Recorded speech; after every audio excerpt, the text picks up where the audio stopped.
Hey everyone, welcome to another exciting episode of the Well-Rounded Grappler. I'm Coach Stanley. On today's episode, I welcome Sensei Thompson to the podcast. We discuss philosophy, what his interpretation of traditional martial arts are. We have a little bit of back and forth just talking about the story of our journeys. And according to him, and I like to steal this quote directly from him, we sit around the fire and learn about each other's stories. So I hope you enjoy this episode with Sensei Thompson. Thank you. Welcome to another episode of the Well-Rounded Grappler. I'm so happy to have a special guest on today, Sensei Thompson. So I would say Sensei Thompson is definitely not the normal guest that I have on here. He is more of a traditional martial artist. He deals with Kenpo and a couple other striking martial arts, but he also has some grappling experience as well. So, I'm a big fan of his. I found Sensei Thompson on TikTok. He has a TikTok channel as well as a YouTube channel, and I find it very interesting and fun and educational to listen to different perspectives on martial arts and people's journeys. So I'm a big fan of his. I reached out to him on TikTok, and here we are. So I hope you enjoy this episode. It's going to be a good one. Sensei Thompson, if you could please start out by telling us your story, how you got into martial arts, and then how it progressed to these TikTok videos and sharing all of your philosophies with people on TikTok and on YouTube. So go ahead, just introduce yourself, tell us a little bit about that, and yeah, we'll go from there. Thank you, sir. Appreciate it so much. And to say, I'm seeing your videos as well. I'm very much so a big fan of yours. Yes, I appreciate you having me. So it's a long martial arts journey, but it's been some of the best years of my life, I think. I started in '94 with a Okinawan karate, and then '95 with Way of the Crane, and then '96 we founded Parker's American Kempo, and we spent about four or 5 years there in that Kempo school. My father got his black belt, and I was a youth brown. He opened up a rec center program and a company called Dragonfly Integrated Martial Arts Academy, and then we built up from the floor up, and we had built it into a fairly large school at one time. We were mixed martial arts with American Kempo. We've been doing Eskrima that whole time as well as Vision Quest, and um, there was there was quite a lot to it when he had entered and kind of built his own. He had made sure that we include as much knowledge as we possibly could. He wanted grappling in it specifically too. We didn't call it jujitsu or anything.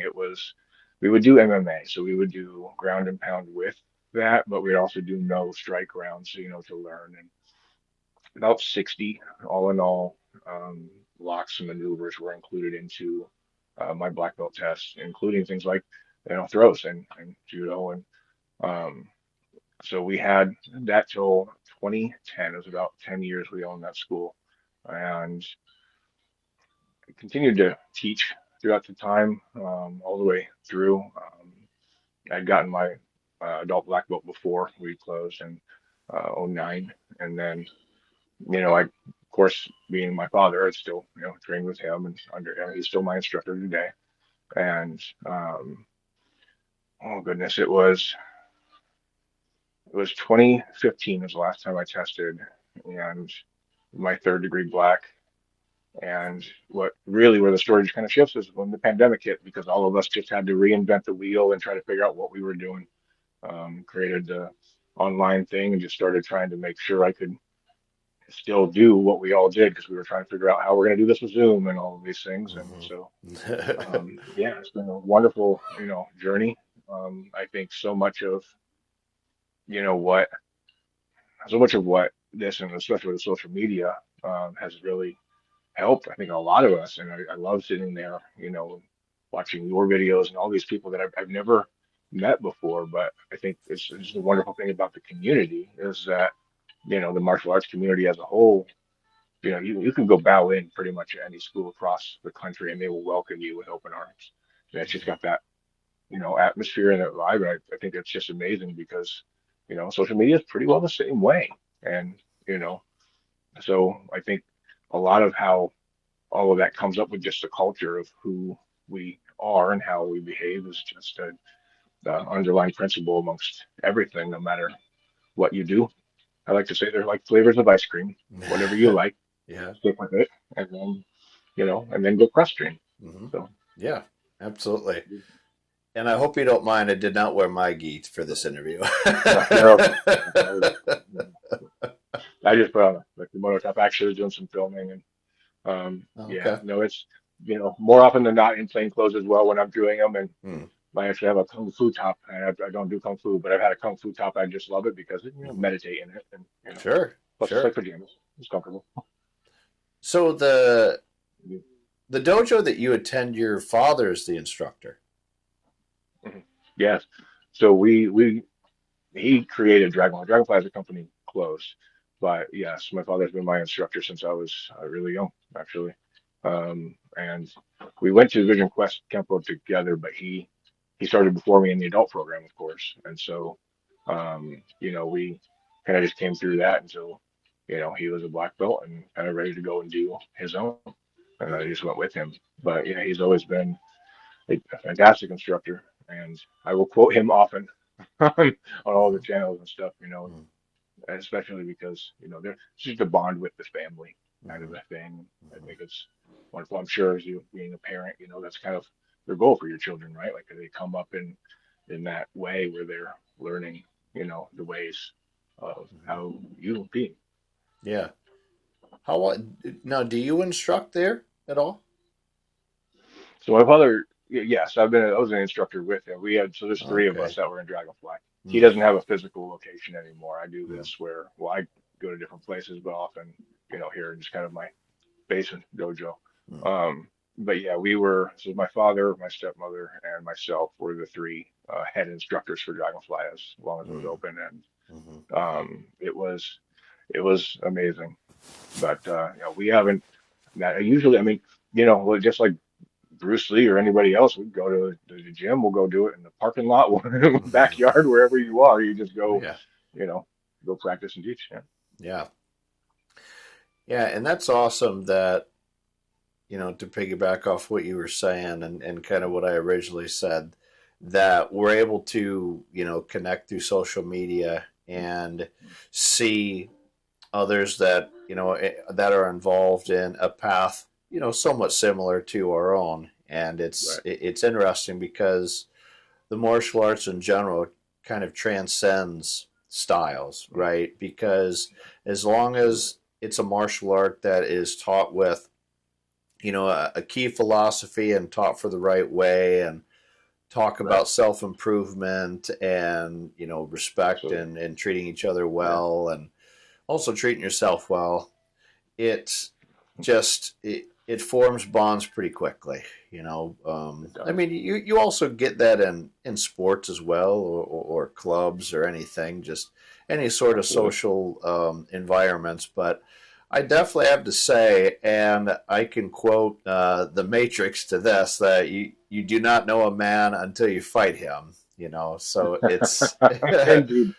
and Well said. yeah, you form these bonds, whenever you get into these, controlled sparring matches. Now, obviously, I'm talking about sparring, not street fighting, but Right. these sparring matches, and man, it's more than more common than not. I want to just hug the person after we're done, Right. even if it's the first time Right. that we've even met each other. Like sometimes Right. I, face people in the gym or the dojo or whatever, or a tournament or whatever it might be. Not anymore, but when I did compete, Mhm. I wouldn't know their name. And we Right. would, have it out and we would both give our physical and mental best. And then, man, all I want to do is just, shake the other person's hand as long as it was, a Right. fair match. And, they gave me a good effort and were respectful. But the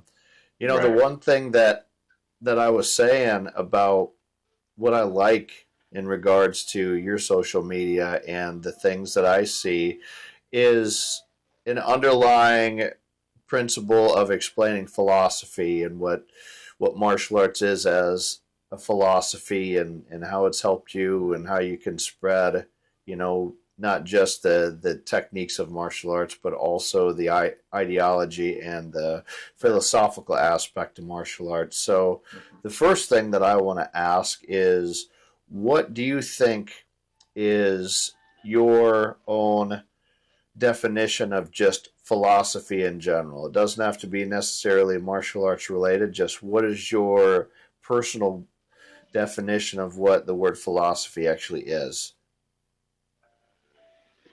Probably be from the McConaughey lesson, the questioning solely to understand, and the, underlying principle of not trying to be right, but just questioning everything so that you can actually know the truth of what truth wholly is.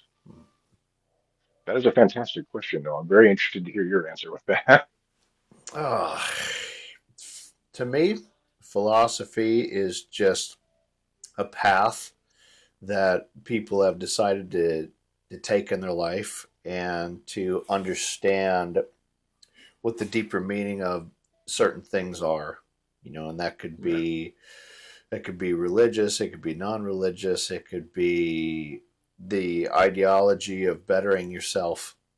So it's just, how can I, journey through life, and what sort of, principles and guidelines do I want to follow? Because I mean, Right. there really is no correct answer. And I mean, depending on who you ask, some people say that, what they do is the truth, and other people say, Right. that this is the best thing that's happened to me, and they're right, because Mhm. it's all individualized. And when Right. you get to the point to where you feel like you are on the right path, it's very common that you want to spread it to others.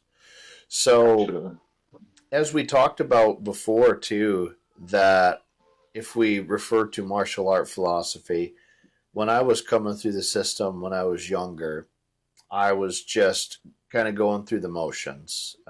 Yes, I Right. would do some of the traditional things. We would speak in Japanese. We would bow. We would sit in seiza. We would close our eyes and meditate a little bit. And I would just go along with the motions. But, being a young man, I really didn't understand what Right. any of that stuff meant. But now I really could tell that those lessons that were embedded in me, that were taught, that maybe weren't even spoken about, but more shown to me, and how the things that my senseis taught me over the years. I mean, other people too. I mean, my parents, Right. obviously, my grandparents, friends, but, my sensei specifically, what they taught me and how it pretty much changed my life. Now, you were involved in a super young age, but when you were younger, coming through the system, did you kind of feel the same way, that you were just young and really didn't think too much about the philosophy and the way of life, or was your story a little different than mine? Oh, absolutely. It was exactly as you described. It was, you don't have any other child's understanding of what's happening. Even if you have a teenager's understanding of what's happening, it's what is the ages for the full maturity of the brain? It's something like 25 and 25, 28 I years old. believe. Yeah, 25, I believe. Yeah, and so there is there's a lot of that. Everything that would happen prior to then wouldn't have the deeper meaning behind most of anything. It's, all reaction and not, actually having the cognizant response and looking for anything deeper. So much of what we're told is, just it's there. The information's there. It's just that, you're really thinking to ask it. You're just going through the workouts and you're going through the motions and Hmm. Hmm. it's the most amazing thing. And especially, all of this, no matter the discipline, you keep on doing it every day. And one day, you're super strong and ripped and, because you have all of these things that have, happened because you were putting, yourself into it. So, Hmm. Hmm. but I'm with you 100%. That's, yeah, there's so much of the philosophy that you get to circle back in later, and things Hmm. get a complete picture of how everything happens there. And did you always do doing the judo? You did a few things though. Well, originally I started out with Taekwondo, and this was, I was maybe like, 7, 8 years old, and it was just at the YMCA. And I don't really Right, remember how long, but it was not a long amount of time, a month, right, 2 months, 3 months yeah, maybe. I know I did not achieve a different belt. And then, mm, but I was always involved in sports. And then I right, got into judo when I was 17. So from oh, 17 on and off till now, I've been involved in judo for the most part, but, you know, wrestling, jujitsu, a little bit of sambo. Um, yeah, that's pretty much it. Pretty much all of the competitive competition based grappling for the most part. I mean, like that's awesome. I went to I went to a seminar, maybe like a year ago, a year and a half ago, and it was a jujitsu seminar, but it was mostly traditional Japanese jiu-jitsu. So they did have some judo. They did Right, have some Brazilian jiu-jitsu, but it was mostly traditional jiu-jitsu, Japanese jiu-jitsu. that's But I awesome. was there basically just for the judo itself, and and I wore my judo black belt. And I would, like they showed a little bit of wrist locks and things, stuff that I'm not very familiar with. But for the most part, it's been the combative grappling martial arts, judo, jiu-jitsu, sambo, wrestling. I don't know. I kind of feel that I want it to be realistic and effective because I also attended an Aikido club. I don't know, like 6 months ago. I went for one practice, and it wasn't for me. I mean, I like what they were doing. I don't have anything personally against it. It's just Mm, I like I like to have people resisting and coming at me, and like I have to figure out how to break their balance on my own, and then right. figure out how to sometimes stop a bull from running me over, so Well put. now I like one that. I like now that. one Yeah. thing that I always view martial art as, especially Japanese martial arts specifically, is you know kaizen, or the path of perfection, right? Kaizen isn't exactly that. Kaizen is bettering yourself. I forget the Japanese word for the constant pursuit of perfection, but it's similar to Kaizen. But we're continuously chasing that perfection, whether to Right. make a technique and make it perfect, or to take the bow and make it perfect, just any part of the martial art, the Right. kata, whatever it might be. But as we're doing this, we know that we can never reach perfection. It's always a chase. We Right. know that we're never going to reach it, but we get as close to it we can. And that's kind of Hmm. the heart to my martial art philosophy. What would be some I aspects love that. specifically of martial arts and the philosophy of martial art that that you like to tell your students and live by? Oh goodness. I like yours a lot. I do. I think that's, very much so the underlying of all it is. I think I think that if we're behaving in a way of discipline and honor and respect, that we will have far less issues anyway.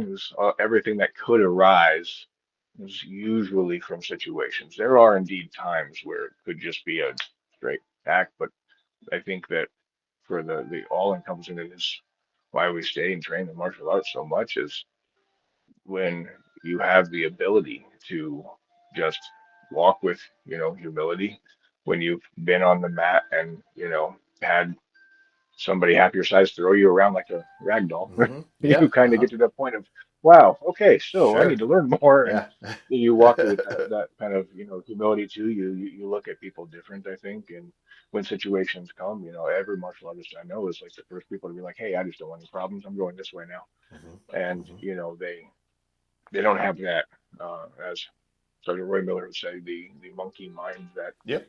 primal state of pounding on your chest and trying to that when there's of course the separation, I think, and difference of the MMA aspect, because there's a promotional thing there for a company and we're hyping people up, and that's one thing. But those guys also usually when they walk out the front door, if it's somebody at the gas station, they're like, no, no, no, no, I'm fine.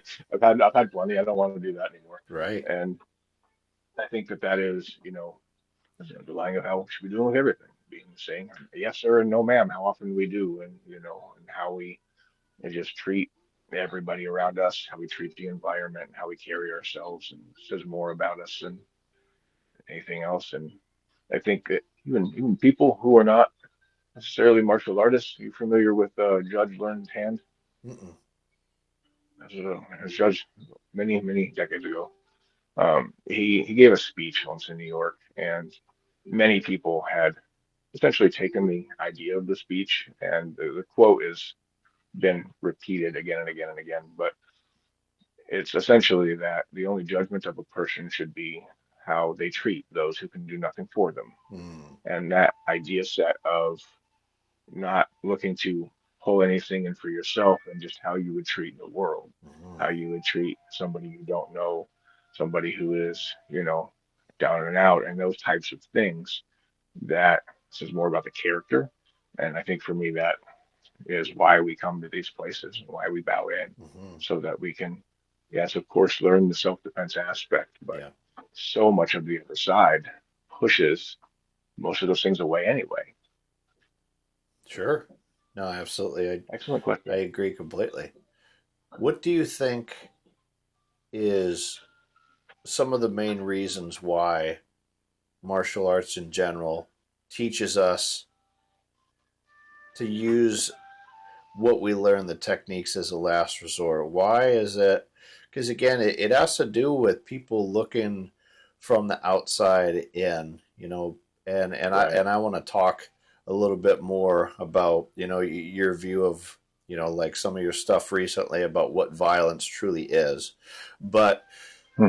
people from the outside that don't know much about martial arts, they view it as just violent, like cockfighting. Right. Like you walk up, you punch somebody Right. in the face, you mess with that guy and you get your arm broken, type of aspect. Right. But really, Right. that's not what martial arts Right. is.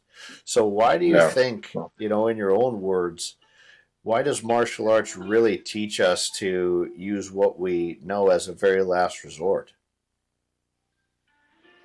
I think because the people who had been putting it together had experienced it, and why it was horrible, and you wouldn't want to ever have those things. I mean, a good amount of being in self-control.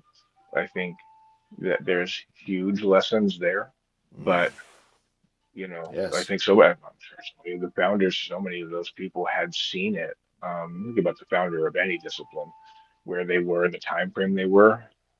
Highly likely they saw it with their own eyes, which means they were like, we just need to never go there. Yeah, And sure. that's what it'll do it to you. As soon as you experience violence or see violence yourself, it will push all of that to where you'll just do anything you can to avoid it. Hmm. And I think there's a good amount of those, you know. But to say, I think that most, especially even with the commercialization of it, every parent, every instructor wants what's best for you. And this is the very opposite of what is best for you if Yeah. you experience real violence. So, yeah. So, touch on a little bit about the recent videos and presentations that you've done about, in excuse me if I'm misquoting what you said, but the understanding of what true violence actually is. Can you go into that a little bit? I know you did a super long um, live presentation about it, so maybe not go into the presentation aspect, but can Right, we get the right, cliff right. notes? Yeah, absolutely. Yeah, it was, the lives were just about de-escalation largely, and some were about literature.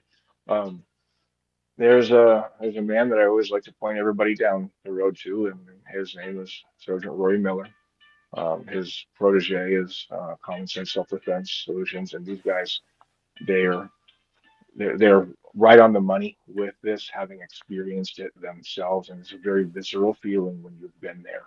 Um, Miller wrote many books, but there's actually several of us. We're instructors that have it required reading for our black belts. It's called Meditations on Violence, and it is a fantastic, but also a very, hard look at what martial arts is. And you read that book, and you'll know that he's a martial artist himself. But it is funny, we were talking about this because every instructor I know is also some of the biggest critics of separating the application of what that's going to look like versus this is why we do it. And I think that that part is it's really important to know because there's so many things that happen to your brain when this occurs. Um, PTSD can come into play, the amount of trauma and things that happen. And that particular book is just one of several fantastic ones.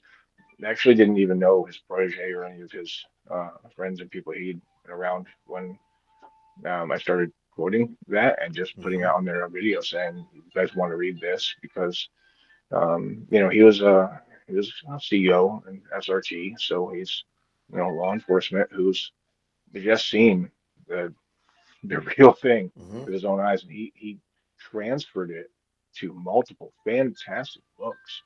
Um, And I think for the most part, usually when this comes up, especially on my channels, I'm looking at it where I want to push things like that literature and the educational side when we have a large section of society, I think not everybody, but a large section of society that has a presentation of Dunning-Kruger.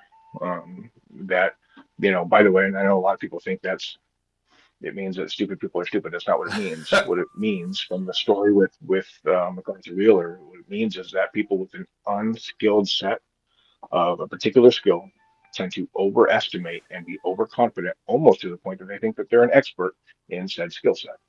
And it was just referring to what happened with Mr. Wheeler there. So I think we see that often, and we have these things for movies and television, and I think that clouds it. But even the experiences as an adolescent. It shapes our brain and the neuroplasticity, and so we believe we know until we've been there, and then once you've been there, you never want to come back from the other side. Right. You just stay away from it. You know. So I just try to help to point them down the right path. Hmm. Hmm. Yeah. I mean, as far as well, I mean, there has been some violent type exchanges, but obviously, as a teacher, I've had to learn de-escalation techniques. And again, I mean, Hmm. most of the time they don't turn violent. It's more of just Right, right. yelling or stomping the Yeah, feet or slamming the hand on the desk or whatever. So right, I've right. had to learn, and Yeah. it's different techniques depending on ages too. You know, um, I would de-escalate a kindergartner differently than I would de-escalate a senior in high school. But Right, then absolutely. there is also sometimes that I would de-escalate them the same, depending on Yeah, who we're yeah, talking absolutely. about. But yeah, so Yeah, it's important too, man, because you don't want to get to that heightened state, to where, right. Oh, absolutely. you are, full into fight or flight mode, your blood pressure is high, you want to raise your voice, your senses are heightened. I mean, when it's a real situation where you get in an argument with somebody, I mean, man, like you just feel like terrible afterwards, because it's so Right. stressful on the body. Absolutely. You almost It is. feel like, you're worn out, especially if it's like a long thing where it takes you several hours to get over. I mean, it's like, it's just, Yeah. it really Right. feels just terrible for the body, and the It does. quicker you can de-escalate it, just the better peace of mind you have. Does that kind of make sense? Yeah. No, absolutely. And it can go on for longer than a few hours too. Be very draining whenever you have these situations. That's those. That's why I always point down to those guys in that road because I mean, my father had been that as well in a different section, but he had this, whole thing about it is, well, we train de-escalation, and that's, the people that do it well, and that's kind of what they focus on is Mm-hmm. let's bring this down because you don't want to see it. And so it's kind of like a crash course, and this is what it's really like and how bad it is now.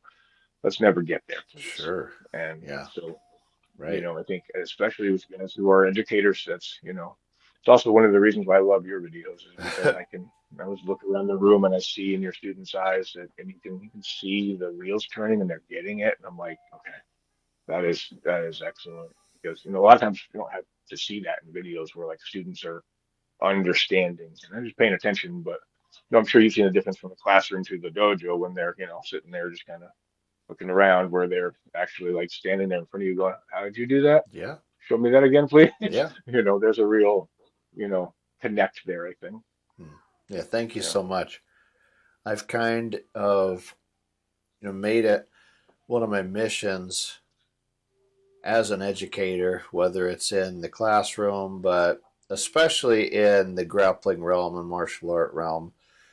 I really want to have the individuals that come to the sessions to really get as much as they can out of it. I want people to understand what I'm talking about, and I want to Right. go out of my way to help people understand just maybe a little tidbit. I know they're not going to understand all of it, Right.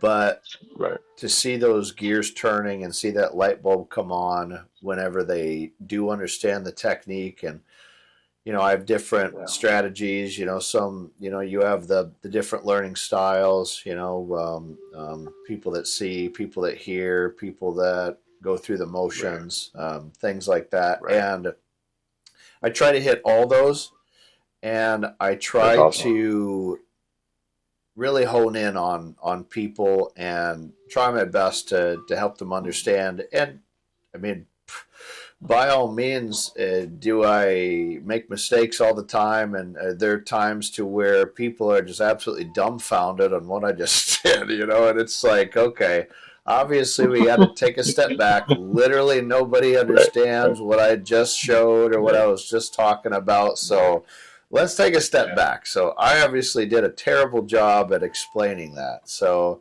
but a lot No, of, actually, I think it's a hallmark of a found out instructor. If you see that and you step back for yourself, that's how you know you're doing well because you can stop and go, come back, let's start again. yeah, So yeah.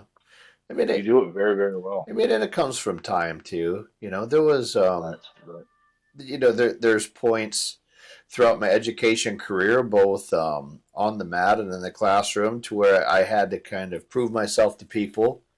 Prove that Mhm. that I'm a teacher, and prove that I have control of this classroom, and prove Right. that that I'm a good wrestler, or just whatever, or I know Right. these moves. And I learned over time that that's really not the way to do it. And I found Right. out that, and it could be age, it could be experience, it could just be, just a whole bunch of just terrible experiences that I've had. But, you know, I'm the first to tell people now that there's more that I don't know than I do know. And Right. I'm always learning. And I talk about all the time how what I'm doing is just one way and one path, but that doesn't mean that this Right. is law. This is like the Bible. Right.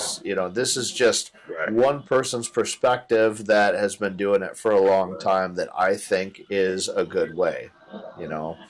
Yeah, You know, that's very well put. what about some of your approaches with teaching, and maybe as time has went on, you know, from the early days of you teaching when you were younger up until now? What's some things that you've went through, and the differences that you've seen over the years with yourself? I think that exact sentiment too. You'll find this amongst all the older adults, and how many times we will reiterate how much we don't know after getting to a point where you know and thought you knew a lot, and then found out what was still left, that you had barely skimmed the iceberg there. And Sure. Yeah. um, so I think very much so in that.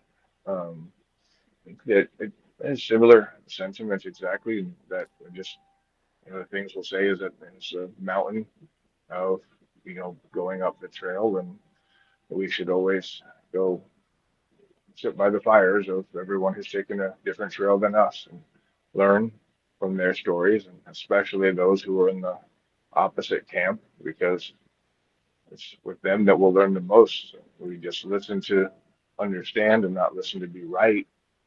I think, Sure. and really, no matter what discipline, no matter where you would get it from, if you could just turn off that intrinsic idea of I need to be right, if you can stop that. Yeah. The funny thing is these things are actually all so prevalent.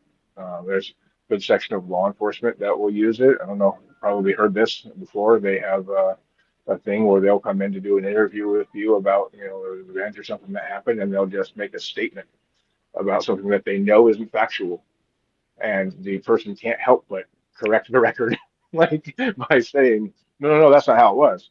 And Mm, if they ask questions, it's one way, but if they tell them this is how we what we think happened, people are so much more inclined to just spit it out. So it's I think so much like you said from experience and all of the little ways that you take what's happened to you and take all the lessons from your classes hmm and what you learn back from your students, and then you apply it to the next set coming up the line. hmm And it's really valuable stuff. You can learn from your own mistakes. It's fabulous. mm, mm.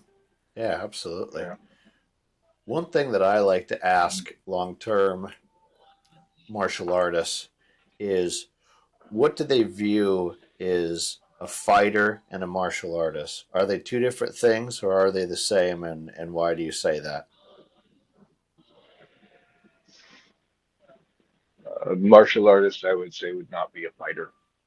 A martial artist is looking for peace. A fighter is looking to fight, Mm-hmm. whether that be in the ring or outside. Can they be both? Sure, you can be a person who is two things, but for the most part, I feel the majority of martial arts schools are trying to not have you go there. You don't want to be in that position. Now, depending, of course, as my father had an MMA school, like there was a section of that we were doing that. But I view that word specifically in just a different way. There's, you know, because we would attach MMA in front of that. We're Mm-hmm. going to go do an MMA fight. You're going to do a cage fight. You're going to do that kind of a thing into the sports combat section.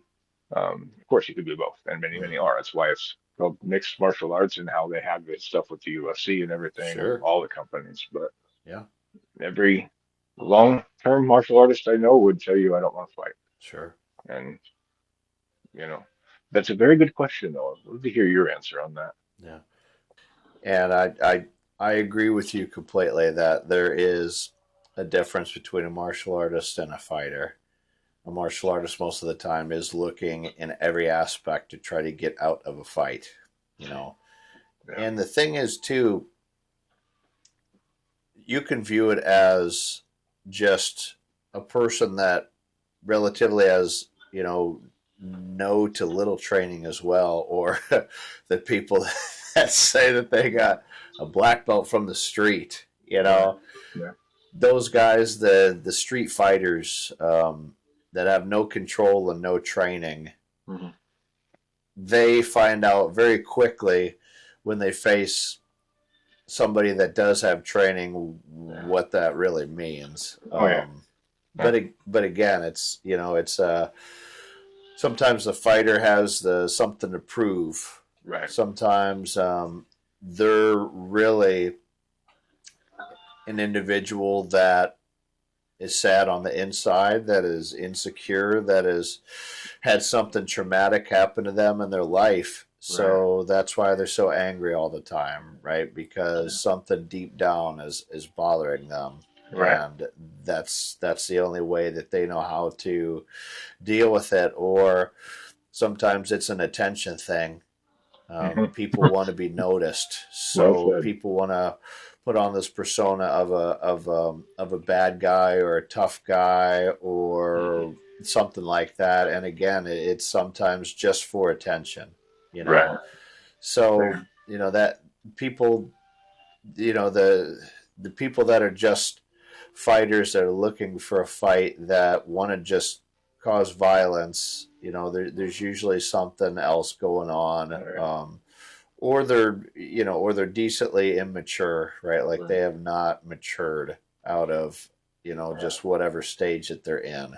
But most of the time, yeah, people refer to MMA or boxing, um, because that those are closer to fights. Because you got blood, and you got knockouts, and you have people trying to hurt each other sometimes. Others that aren't, but Right. that's a little bit different. But you can Yeah. do both. Like a George St. Pierre is a great version Yeah. of an individual that. And I believe he was involved in Kenpo karate as well, if I'm not mistaken. I've heard that And before. yeah, I believe that's what he was part of is Kenpo karate. But he was able to do both, and there were times in some of his fights to where he had somebody in a submission, Yeah. Hmm. and he knew if he went another inch, he would Yeah. break a shoulder, break an elbow, and he just refused to do it. Right. He's Yeah. just like, they need to tap, and if they don't tap, then he just went to something else. Right. Yeah. Yeah. Yeah. That's a good point. And pain compliance is a hard model because you can never trust it. You never know if it'll be present. You'll never know. And in the confines of everything that would be sports competition, it's all you really have except for pass out.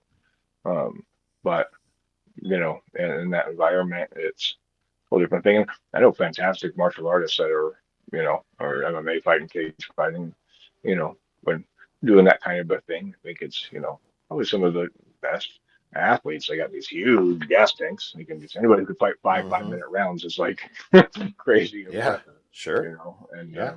Yeah. but yeah, those are just different worlds, and almost I'd say the majority of the world's martial artists are doing it for the either underlying, principles or the learning and application of self-defense, but just don't want anything to do with it. And I'm not sure what you would say about this one, but my experience, I think we get just two types of people in the door. Some people with forethought, and some people who've had something happen, and that's who comes. So depending on what you're there for, you'll lean into that experience for yourself. Mm-hmm. What do you Mm-hmm. think? You see those two, or perhaps more. It just depends. You know, as far as the martial arts side, the teaching aspect, I haven't been doing it super long, and judo's small, so I haven't got a lot of students yet. But I mean, I've seen so many people from different walks of life, Right. so with that, with education, wrestling, and judo and stuff. So Right. I've seen everybody, Yeah. from the businessman to the physically abused Right. to the special needs person Right. to the super stud athlete. So everybody.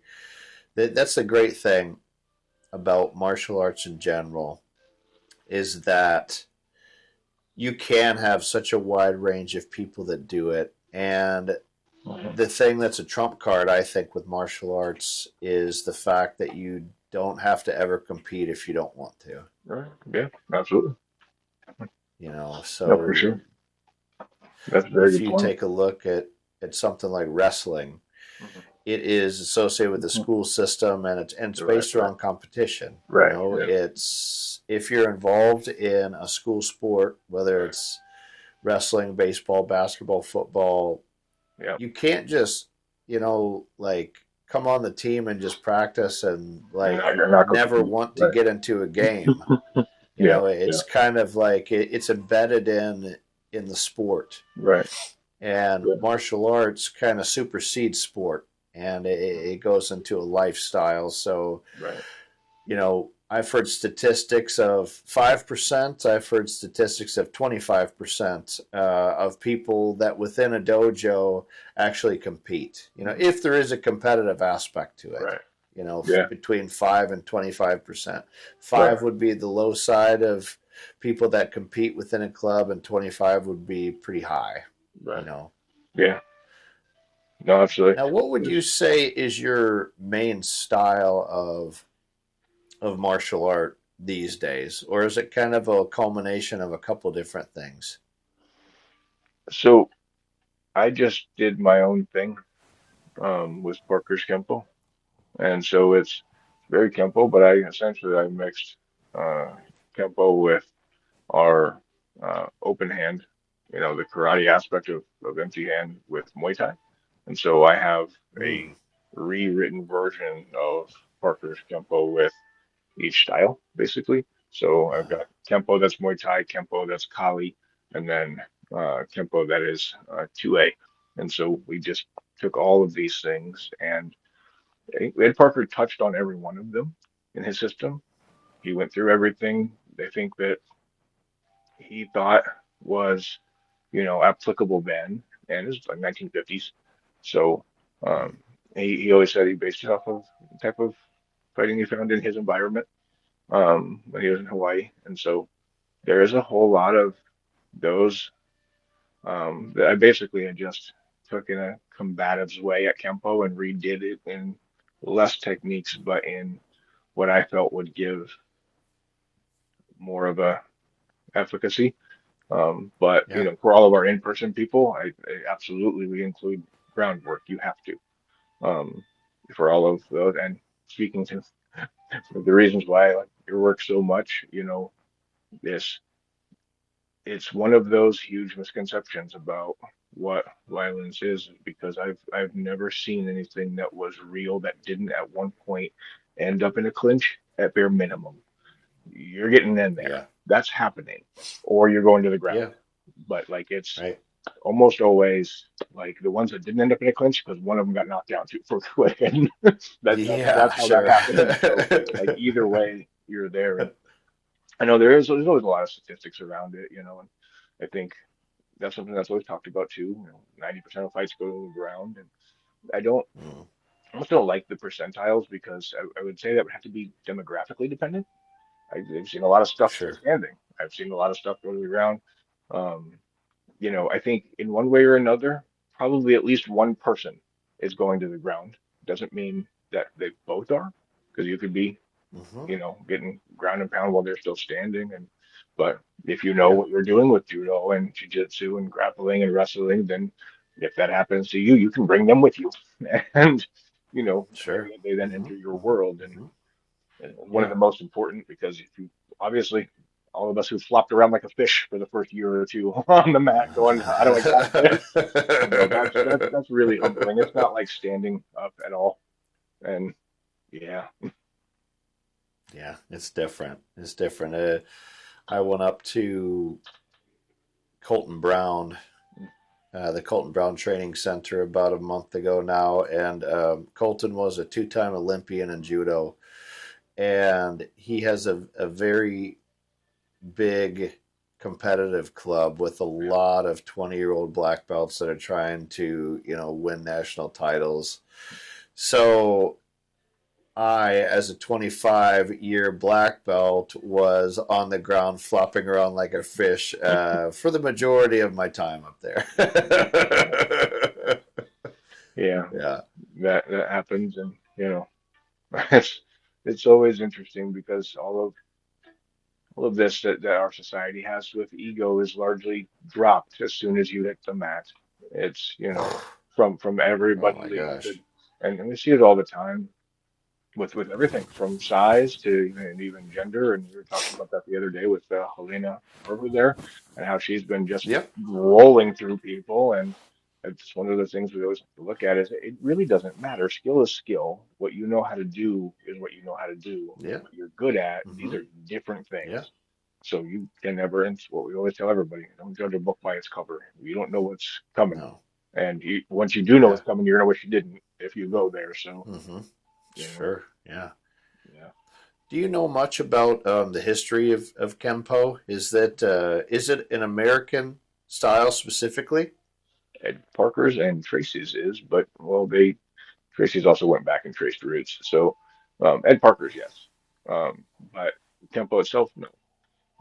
Kempo karate is the Japanese word for it, and it's essentially the fist law or law of the fist. In Chinese, it would be Chanfa, and they're a different type of thing, but they're also the biggest way that I like to try to explain it. It's a total oversimplification. Is if you think of Kung Fu being larger circles, you can think of Kempo as being smaller circles. And it's a Mm. very circular Okay. with some linear. But yeah, there's a good Mm. amount of history from, well, lots of different places. Okinawa has their Mm-hmm. own, several different places. Yeah. Yeah.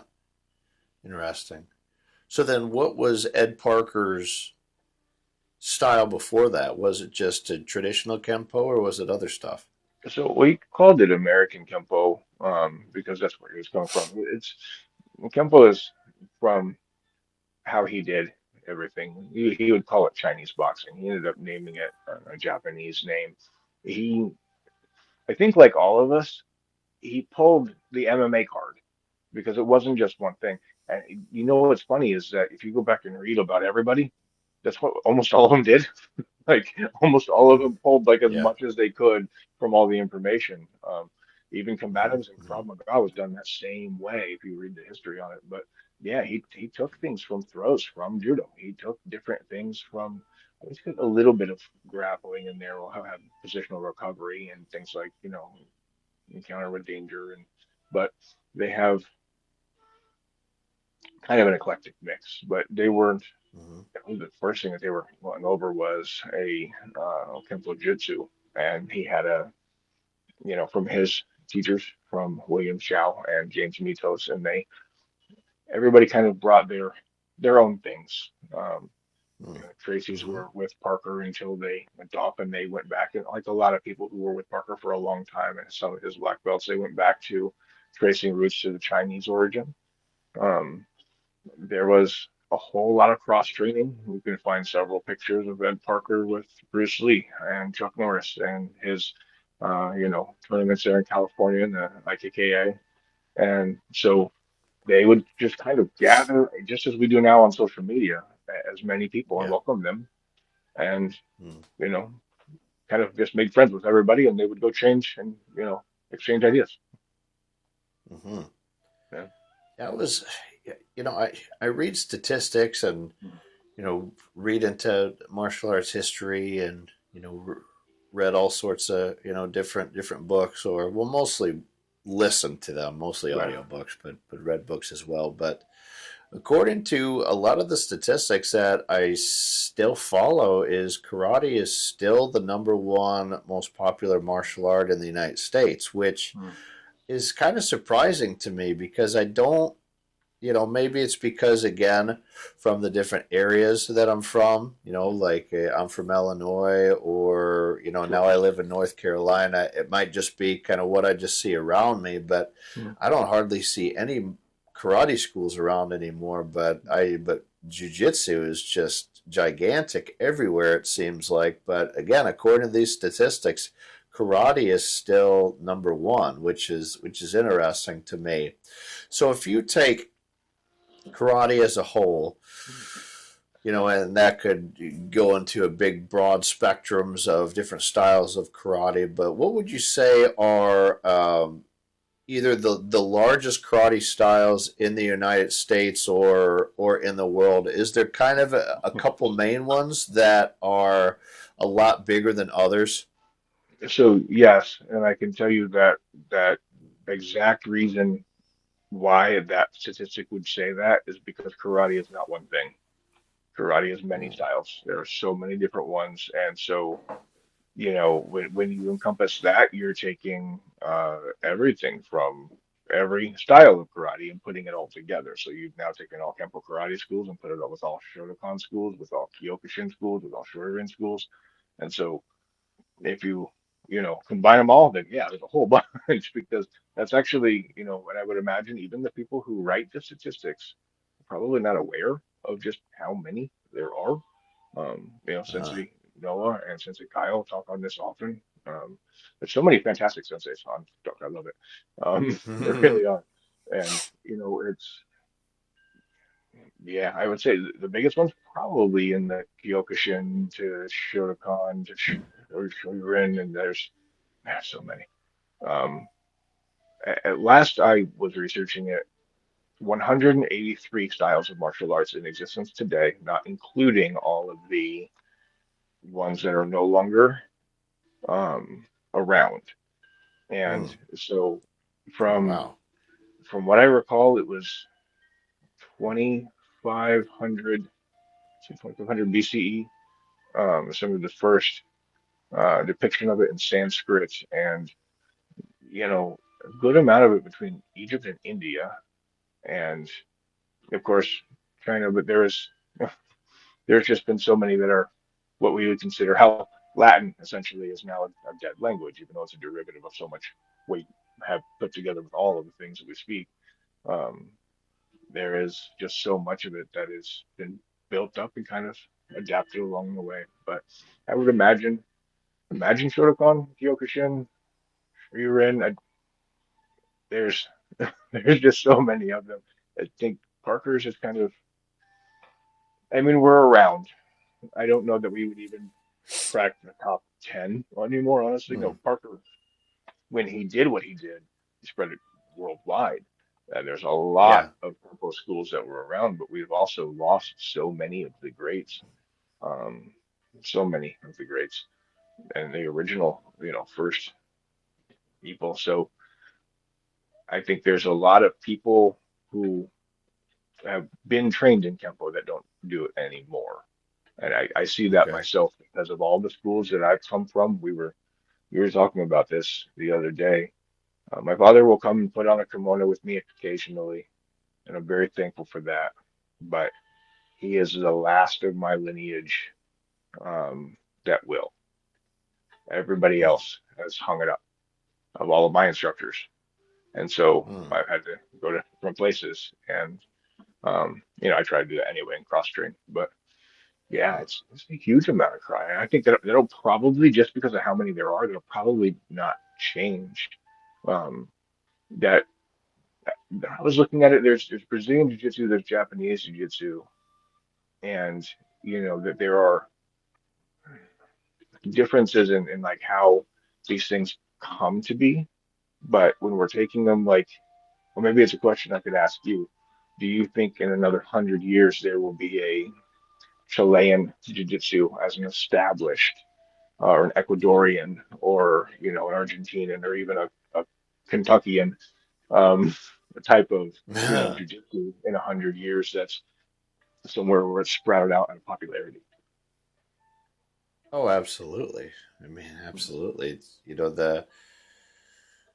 There's there's new martial arts being created, but really, I mean, like they're really just being titled different things, because when you Yeah, take, like you were saying, like cave paintings and pictures on pottery and Sanskrit yeah, of people either doing some sort of striking combative or some sort of grappling combative.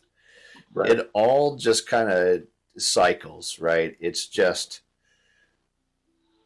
a lot of the martial arts today seems like they kind of specialize in something specifically, Yeah, you know, but and they might have taken a technique that's thousands of years old, but have made it a lot more effective.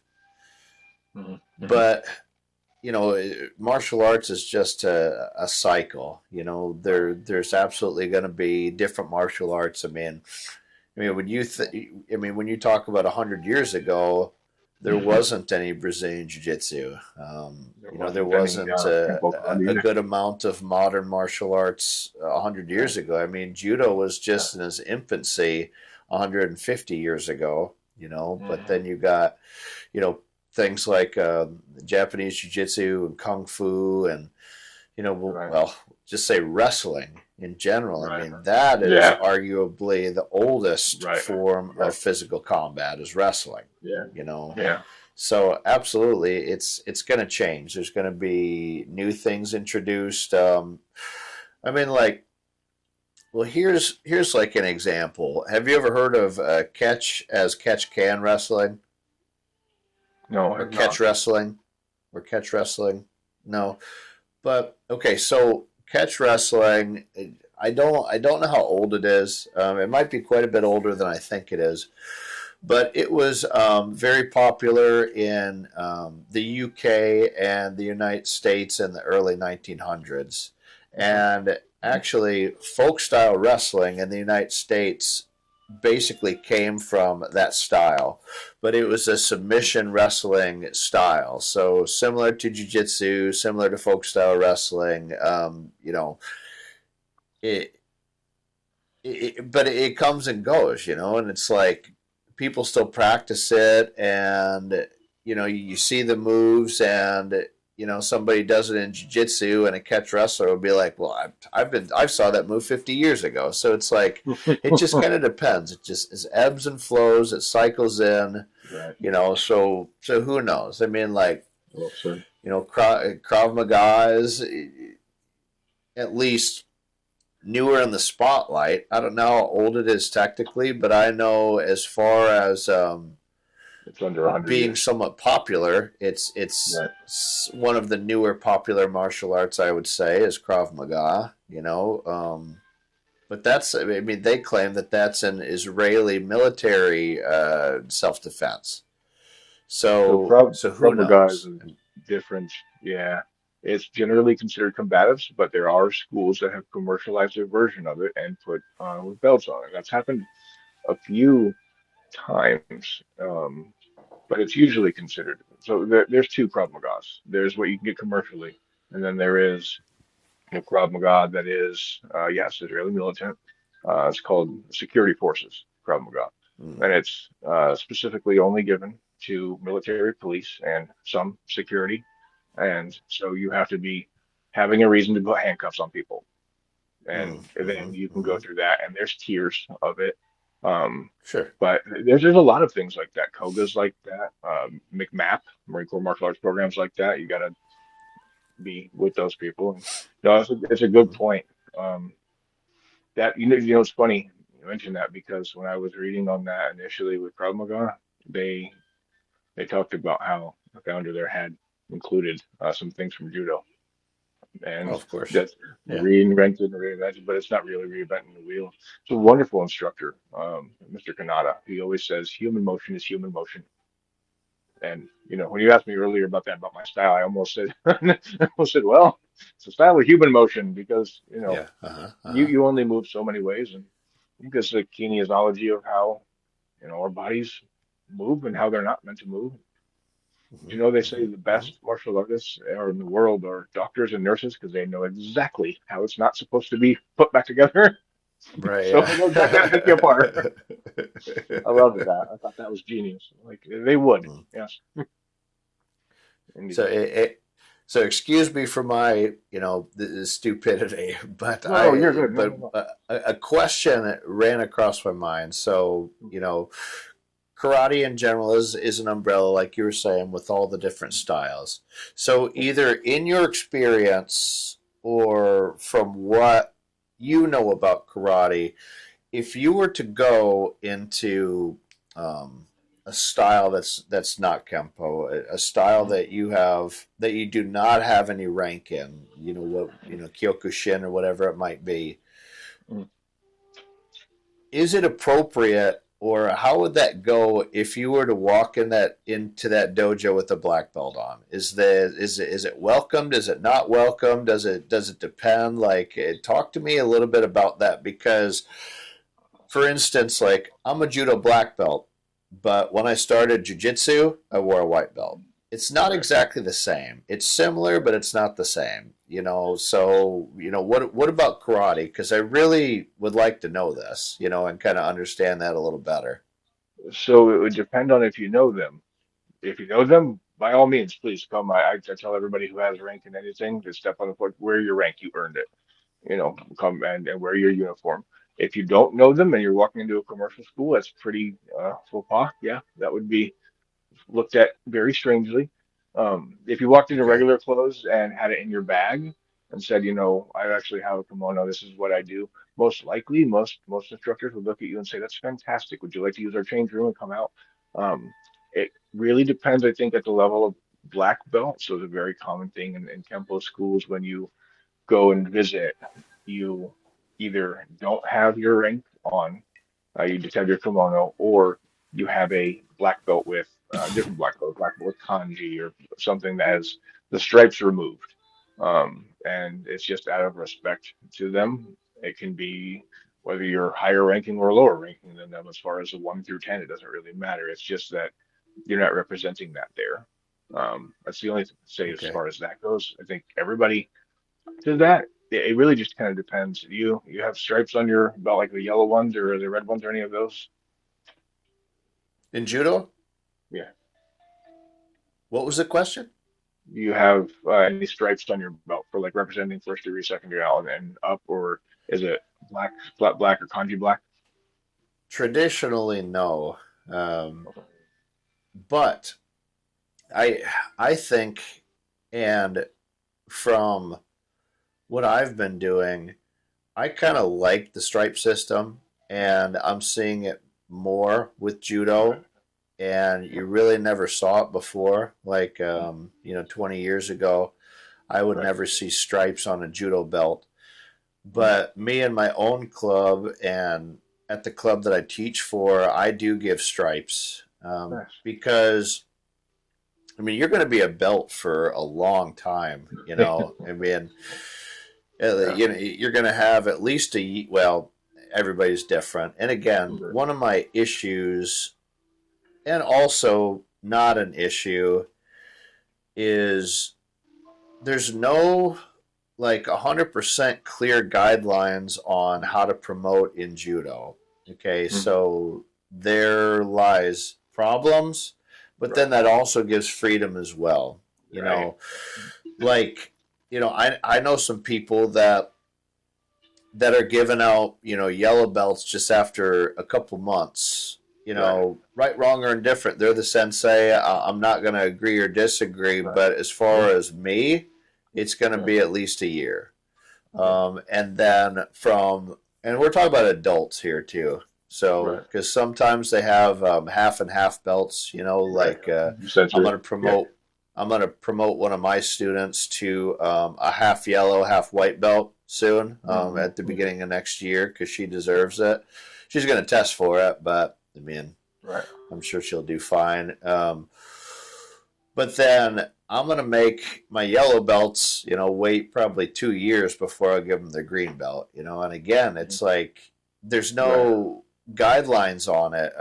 Now, in judo, now there's a couple main organizations of judo, USA Judo, USJA, and USJF.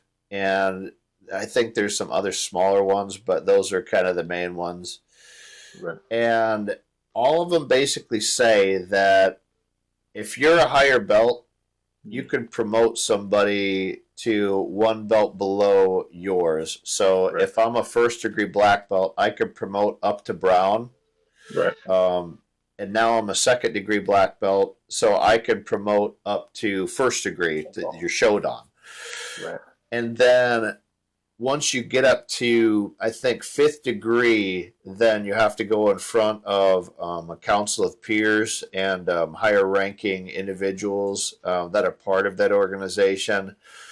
But I've done some research because whenever I wanted to look into what is required to promote people in judo, there really isn't anything. There's no official text and no Right. official guidelines of what techniques to do or what language to use or the time Right. frame. So that's a blessing and a curse at the same time. So Yeah. luckily, with my writing curriculum for education, like it's pretty easy for me to write curriculum for judo. But again, it's like I kind of wish there was a little bit clearer guide of how Mhm. to promote, but there just isn't. So um, but yeah, that was a really long-winded explanation. No, perfect. But there usually is not stripes, no, but I do them, and more people in judo are starting to do them. And then once you reach your fourth degree in judo, you go from a black belt to a black and red belt. And then once you get to seventh degree, it becomes a candy stripe belt or a yellow or a white and red belt. And then Right. ninth degree and 10th degree are red belts in judo. Hmm. Um, I think it's similar in jiu-jitsu. I can't remember. They might not have the candy stripe belt, but I know they have a black and red belt, and then a red belt is ninth and 10th degree. So it just kind of depends. I mean, and it's Yeah. like I had a 10th degree black belt in judo on the podcast. His name is Hayward Nishioka, and he's been in judo for like like 60 years. Wow. And and I mean, I talk with him and stuff, and I mean, it's like, you know, there's just like a time in your martial arts career to where, you can't really like do what you used to. So I mean, Mhm. he's like an 80-year-old man. So I mean, he's Right. still teaching, but I Yeah. mean, probably for the last 30 years, he hasn't been able to do techniques, like he was when he was younger. But man, like he can explain really well. And we Mhm. got into, what it meant for him to have his 10th degree, and he was super humble about it. And he said that he just wears his black belt, he doesn't even wear his red belt. So, Yeah. yeah, That's it's awesome. super interesting. But, Mhm. but yeah, but that's kind of, again, like a burden or like a Mhm. blessing and a curse. It does give people the freedom, but I'd also like a little bit clearer guidelines. Right. Did Ed Parker kind of lay out stuff in detail of how he wants people promoted and what Mhm. he you know a specific list of techniques or time frames for Ed Parker's Kempo? Yeah. Yeah. There is a lot of similarities. We have a lot of colors, though. We have white, yellow, orange, purple, blue, green, and three stages of brown, starting with third as the first level of brown, and second, and then first as the last level of brown before black belt, and then going up. But a lot of schools do it differently. In Vision Quest, we were often with the half color belts from Century as well, and you know, so you'd have white and then advanced white. The Yeah, interesting thing about that with yellow, and you'll see this across the board too with so many people, and I think you know a lot of people get stuck in their mind about how they came through, and they really relate oranges to apples, and they don't really get to the same thing, and we don't really know for most of them unless you know that school and what they do. Because as you mentioned with the guidelines, not even just with guidelines across the board, so many people just do what they want to do. They yeah, build up their own way, sure, and so yeah, if you've got 10 colors of belt or you got 4 or 5, that'll make a difference on hmm when you're getting. And a lot of people do the tape around the belts, so that you can mark accomplishments, and no yeah. matter no That's matter the what it is. stripes I was talking about was tape. Mhm. Yeah. Yeah, Yeah, we do that with those. And I think ours are stitching of cloth, but that's what we used to do for all of the classes for everybody up underneath is we had different color tape, and um, there is a good amount of it. It's like you said with the black belt, we're two ranks above what we can promote. So I can promote to a first degree black, but it's a little bit different in everybody kind of does their things differently. I've seen it go to past 10th with some people, and I've also seen um, a lot of people just spread out the entire system. So in Parker's, there's no new techniques after third. You test for third and you've done the system. It's time and dedication to the art. And so basically, every Yeah. 2 years in my lineage, I would have a test of sorts.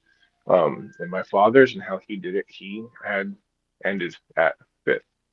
He's a fifth, Hmm. but we don't have it going up to 10th. So essentially, I'm two ranks away from being at the end of where he would have it as well. And he had it in a different way because he to have it to where you were content with what you were and being that you weren't looking at it to go be, in another way, looking at other people who might have a tent and have it that there's a thing in your own head. And I liked that about how he did it. It was, being happy with where you are with yourself. You've already completed the system for a couple of ranks now. He made my requirements for fourth to bring back a discipline of my choice to him and teach him, and the same with fifth. So at the end of it, he gets to be taught a couple of new disciplines. I was like, this Yeah. is smart. I can't wait to do this with my Yeah. guys. I like Yeah. that. Hmm. But everybody is so wildly different with everything. And there was a time that we didn't even have stripes. We were doing these with patches on the Mm. belts at one Yeah. point. Hmm. And there was just so many different ways to conceptualize how you would want it. There's Hmm. really Hmm. only one uh, you know, there's many people that teach at Parker's Temple, but pretty much everybody does their own thing. And Parker was really interesting with that. He actually asked for it to not be traditionalized. That was one of his wishes was that it wouldn't be.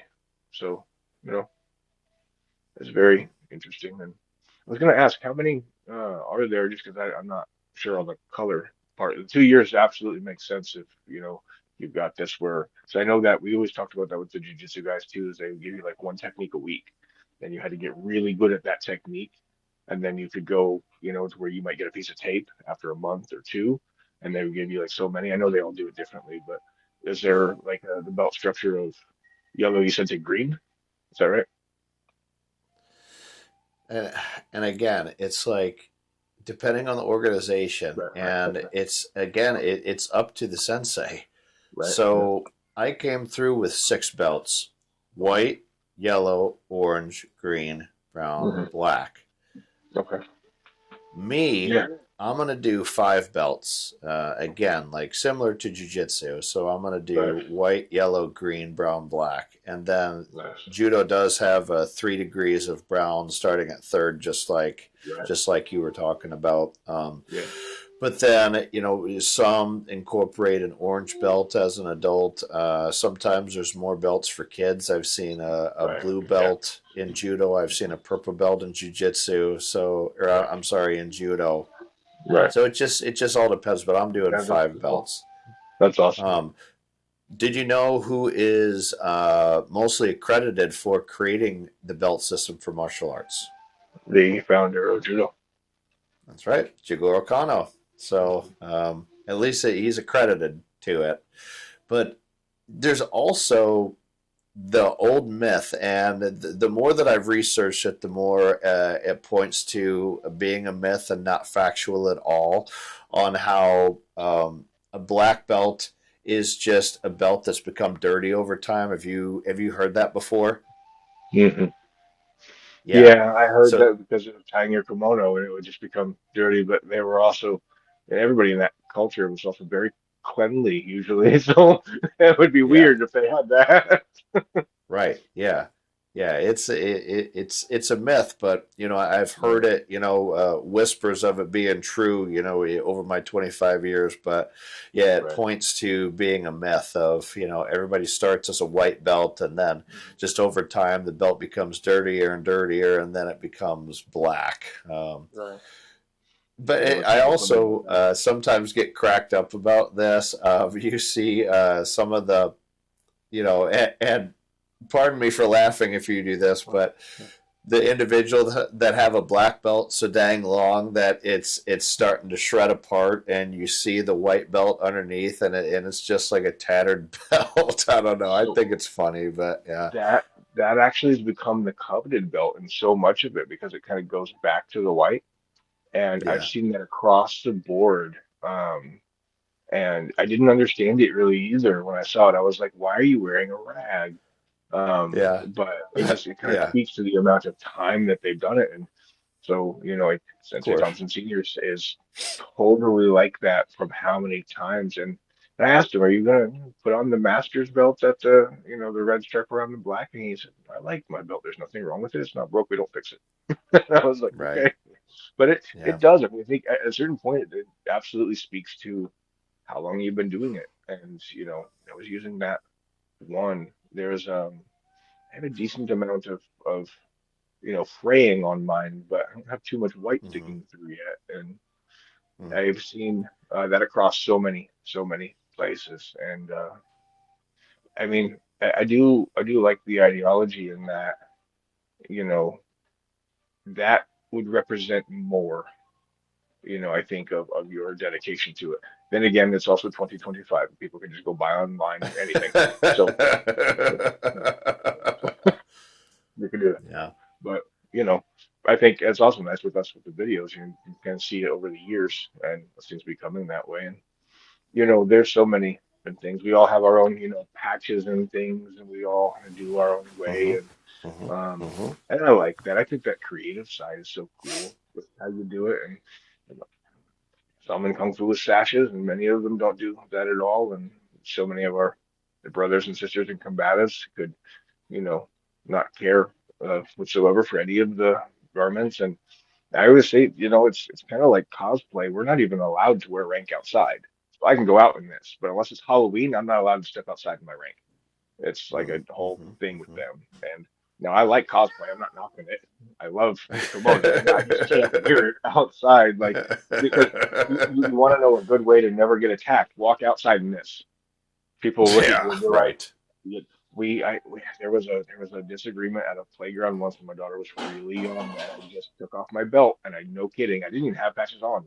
I just went out in a black kimono, and like this whole argument started, and it wasn't about any of that. But when I tried to just calm them down, they just kind of backed off and looked at me, and I was like, okay, all Yeah. right. Well, I mean, Uh, so I yeah. think it will kind of speak to the whole why are you wearing that, thing. And but the creative side. So have you decided what you're going to do then with your students? That's the only one that I know that has taken the last five out of the system was my father for the black belt. So it's the greatest part about what you have. You now have that opportunity to create what do you want your black belts in each degree to know how to do. Mm-hmm. Mm-hmm. Have you Yeah. decided? I'm going with the five. Yeah, and I'm gonna do stripes and things like that.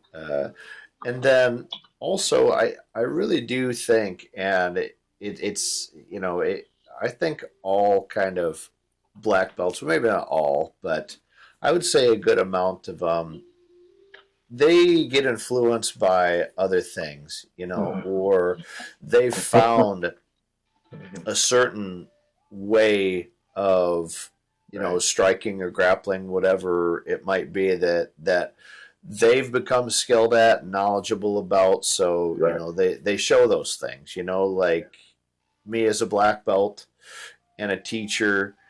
There's certain techniques that I like to teach, and I've had effectiveness. During the live, I've had there's been a couple throws that I take people down with, and then there's right, throws that I don't know if I've ever taken anybody down with. right, So I mhm, shy away from some of those. But I right, also was involved in wrestling. I'm involved in right, jiu-jitsu, so I kind of take a little bit from everything and make it my own. It's still judo, but my judo is going to look different as an instructor than others, and I right. think, Of like you're course. saying about Ed Parker, that he took a little bit from kickboxing, and he took a little Mhm. bit from traditional kenpo, and they took a little bit from Chinese boxing, and he kind of made it his own, and that's kind of what I'm going to do, but it'll still be Yeah. called judo. There's Right. there's only really one.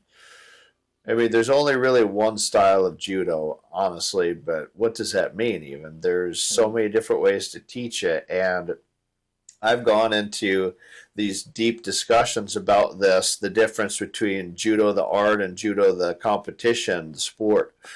They're different. What judo was 50 years ago is different than what judo is today. It's so based in competition that the art is lost at times. And I know that I definitely have focused on showing the art and not being restricted by some of the current rule sets.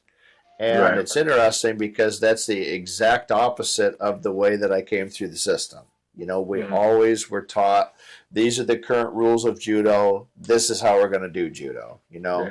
When they took out leg grabs, we're not going to grab legs anymore. When they made it, a penalty to do this or to do that. That's how we practice judo. It's it's Right. it's and that's how the majority of judo clubs operate in the United Right. States. But Yeah.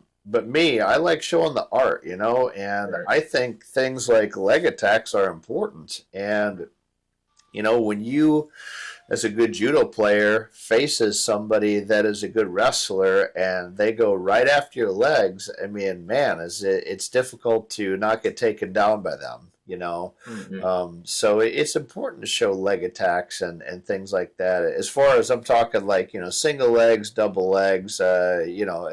attacking the leg, grabbing the leg in order to take somebody down. But I think that that's important, and I show that in judo here and there, and I think that it's important to show. And Mhm. Yeah. we went over defenses for single and double legs a couple weeks ago Mhm. too. It's like that it needs to Right. be taught, and I think it's important because Absolutely. I know some of my first experiences in wrestling, besides when I was really young, I had been doing judo for several years, but then when I face somebody that's in wrestling and they go right after grabbing my legs, it like Yep. Yep. shocked me Yep. because I didn't really know what to Oh. do. Right. So it's an art all of it its own. So I think it's important to work that stuff and incorporate different martial arts Yeah. and different forms of grappling Yeah. into something to make it well rounded. I mean, the title of this is well rounded grappler. Right. And I mean, I've had exposure to everything. I mean, I don't think that I'm good at any of them, but I think that I've put in a lot of time into all of them and enjoy them. And I Yeah. like to teach them, but you know, Right. No, that's excellent. You should go get as many tools for the toolbox as you possibly can because the truth of the matter is nobody's going to be able to tell you what's going to work until it works. That's when you find out is afterward. Whether yeah, that's in either place, you'll find out afterward. But you're not pulling off anything you haven't practiced a lot and mm-hmm. a lot. So, Sure, you know, there's a whole thing with this, and that's great. I remember I've seen a double ankle pick takedown work in a real fight from a mm. guy who had no training whatsoever. I'll send you a Yeah, video later. I mean, he had no, all he had was is the street education, and there's so many people that I've known that weren't trained like that that were just very good at figuring things out because they lived in bad areas. Those people mm-hmm. go get trained and they get this huge arsenal and they become even more so. But it's the knees and the back of the ankles are just some of the easiest ways to just pull up and drop somebody. And Yeah, you see it mm-hmm. in football. You can have a guy who'll just hook you in and then just drop your ass. It's like, well, Yeah, yeah, you better be prepared to go there. And you know what's the funny thing to me is you can always tell when something is so important because it's consistently taught amongst almost all subjects is how to fall. oh And yeah, that's a big one across every school I've ever seen. They were like, so you want to know how to do this?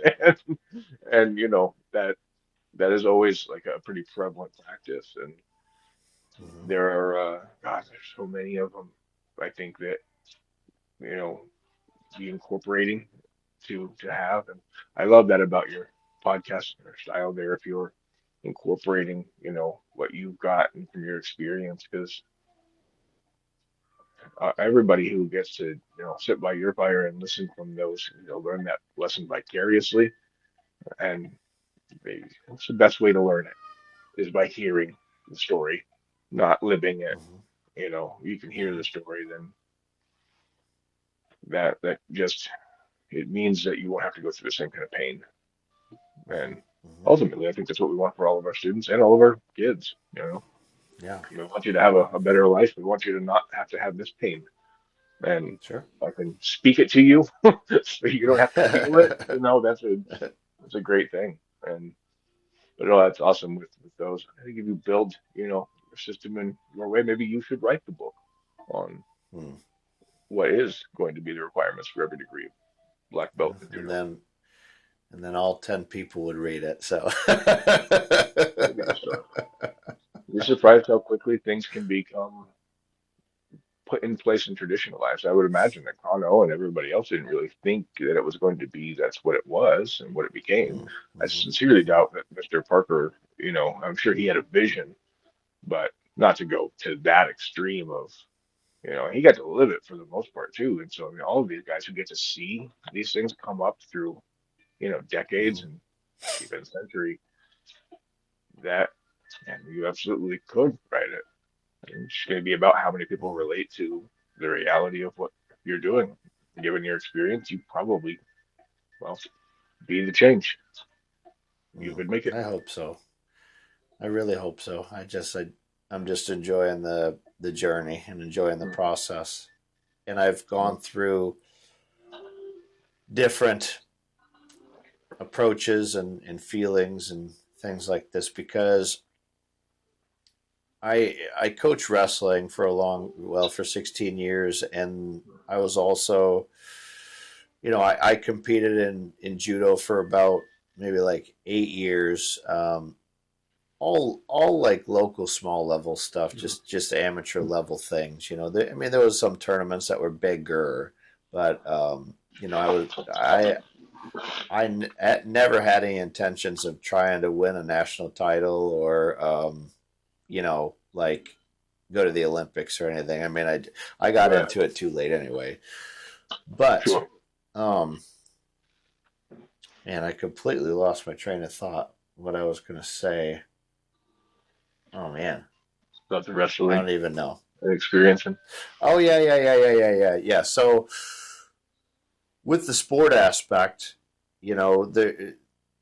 there you do get a little bit of pressure put on you, right? Like competitive success, Mm, and it could either be extrinsic or intrinsic.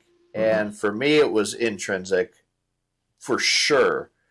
And it's not like I wanted the wrestlers to like all be national title winners, to win national titles, but I wanted them to just like buy in and be passionate and right. love it as much as I do and give me 100% all the time and show up for stuff and be a good person. And unfortunately the majority of the time it never happened. It's like Mm, nobody cared about it as much as I did. And it was hard for me to deal with for a long time.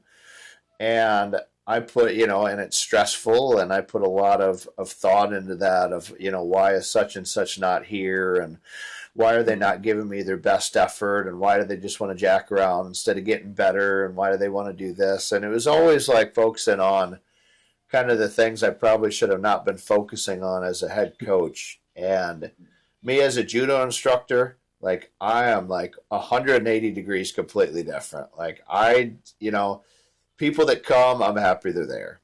right.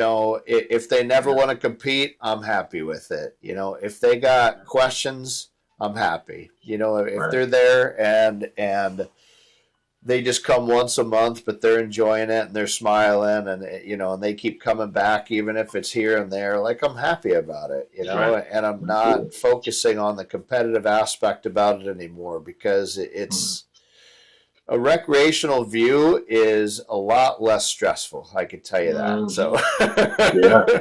No, I remember. I remember competing, and I remember all the school and the medals and the trophy. Yeah, it was a huge thing, massive amounts of events and money. And I tell you, it was a story that will probably make you feel really good about having been a wrestling coach. There's a young man I grew up with, well, he's my age, but he, his name's Garrett. Garrett became a police officer.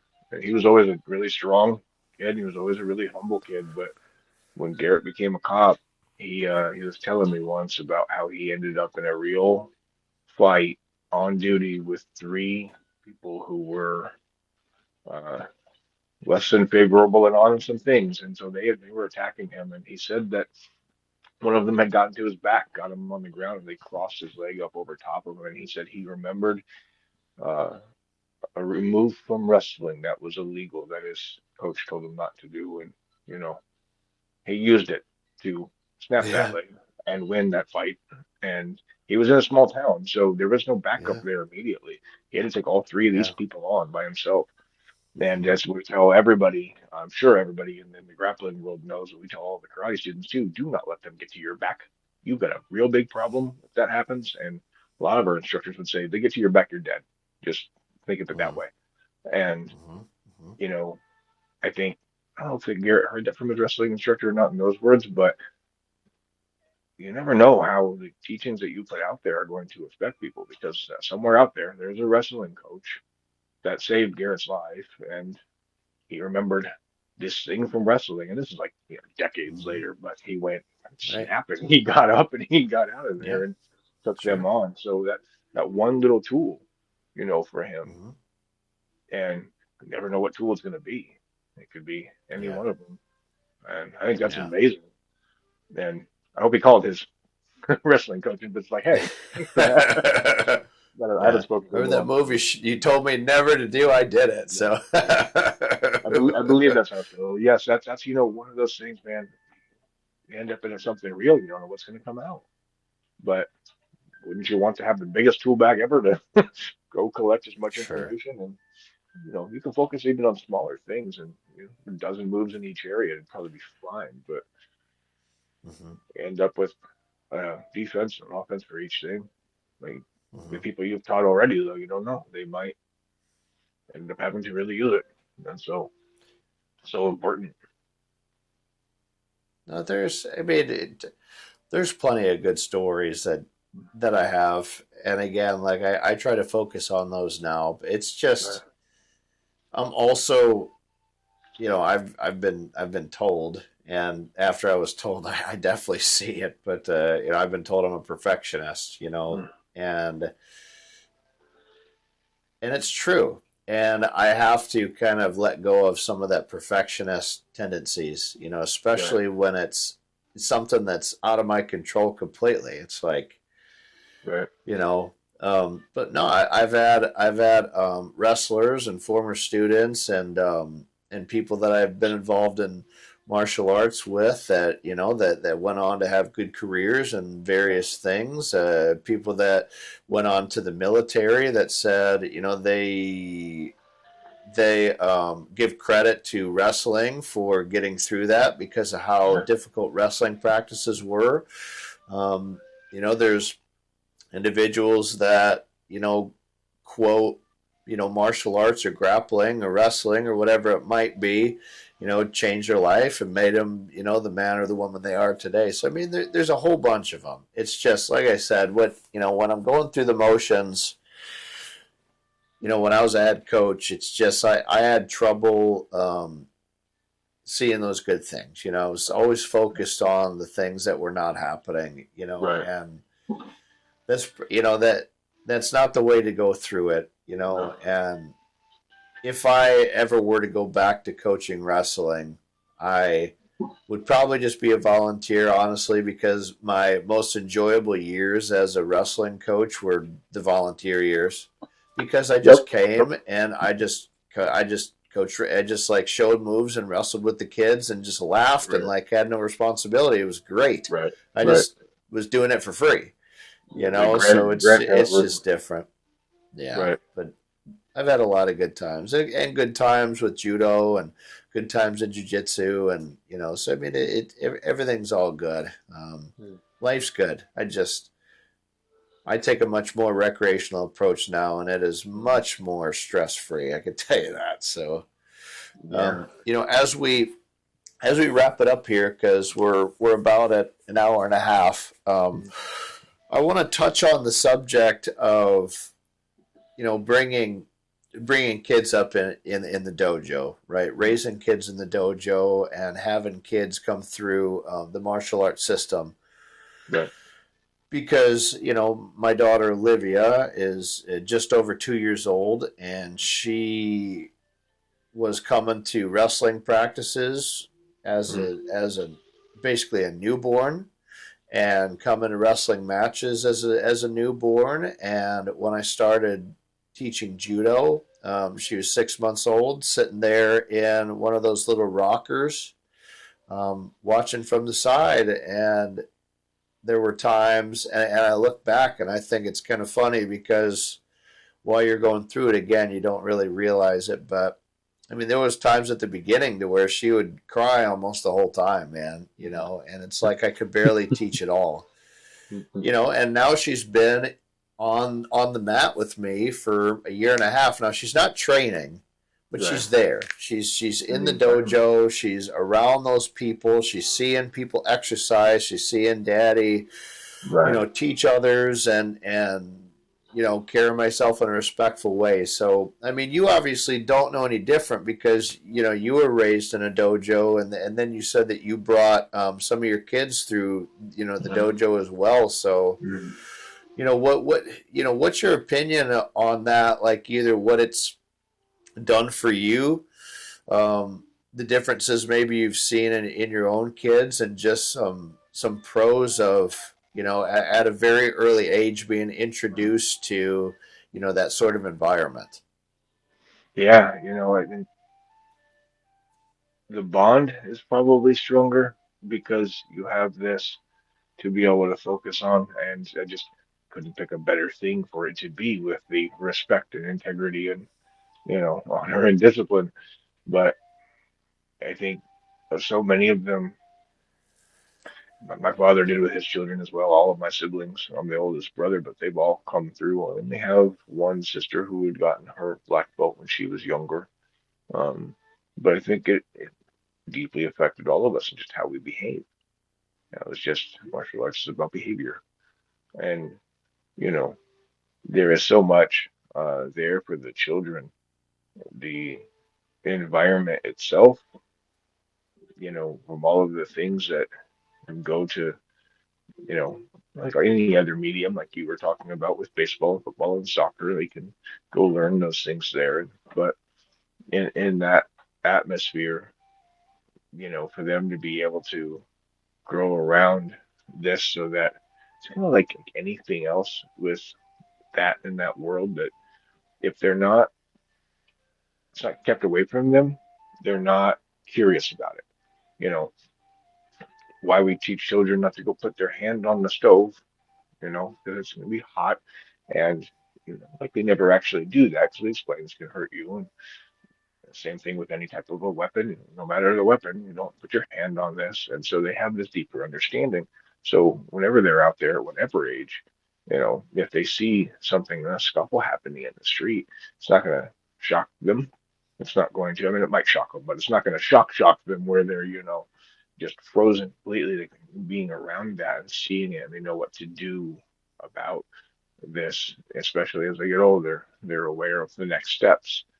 And I think that in and of itself is going to be the most important part, is, just knowing what to do next. That's why so many martial arts schools teach trying to get away.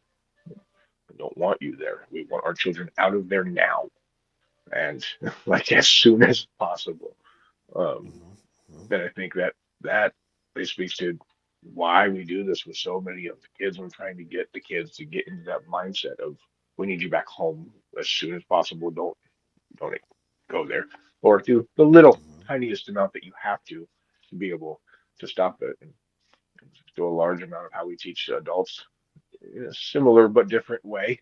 And, all of the children, they, I know two other people from our school and our program that we had for it's basically an internship of sorts, and they called it the Special Winning Attitude Team.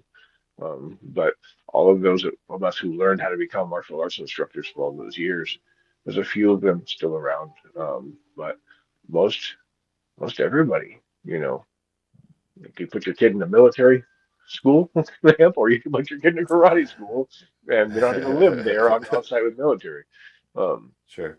any type of that type of thing. And I'm sure you've probably seen as well. That's a pretty common thing too. Well, Johnny's acting out. Johnny needs to not be going and starting arguments and fights, and so they'll take them to a place where they have the ability to install the self-discipline through those lessons. So it's probably the best thing that you can be doing for your kids because much of our society is not about respect or discipline or integrity or honor or any of the things No. that you would see on the nightly news. And if we're not being the change, we've got a problem.